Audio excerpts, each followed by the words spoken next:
ডিভোর্সটা কেন হলো? আমি করিয়েছি বলে হলো। এত রাগ কেন? তা আপনার স্বামীকে অন্য কেউ বিয়ে করলে আপনার রাগ হবে না? রাগ হবে তো নাকি ছেড়ে দেবেন যে যাও যাও? আগে আগে তো দীপা বিয়ে করেছে। আগে দীপা বিয়ে করেছে, কিন্তু আগে তো ভালোবেসেছি আমি।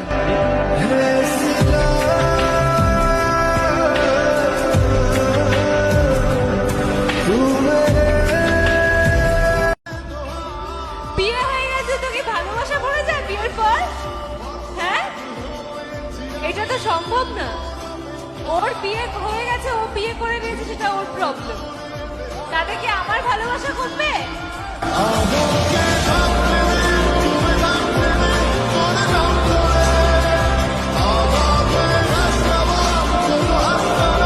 ভালোবাসা জীবনে আসলে একবার আসে, একবারই আমাদের নিঃশেষ করে দিয়ে চলে যায়। এরপর যারা আসে তারা আমাদের সঙ্গ দিতে আসে, তারা আমাদের সাপোর্ট করতে আসে, বা একটা সাংসারিক জীবনে যেতে হবে বলে আসে। কিন্তু ভালোবাসা জীবনে একটাই আসে।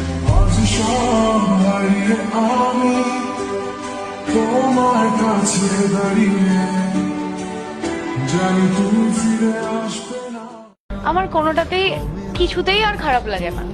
আমি এটা জানি যেটা আমার ভাগ্যে আছে সেটা আমার কাছে আসবে, আর যেটা আমার পাওয়ার নেই আমি হাজার চেষ্টা করে কারণ নামে খারাপ কথা বলে কাউকে সরিয়েও সেটা পারবো না। ভগবান যেটা চাইবে আমাকে সেদিকেই যেতে হবে। আমি চাইলেই তো সবকিছু হবে না, তাহলে আমি যা চাইতাম সব পেয়ে যেতাম। বুকে ব্যথা দাগে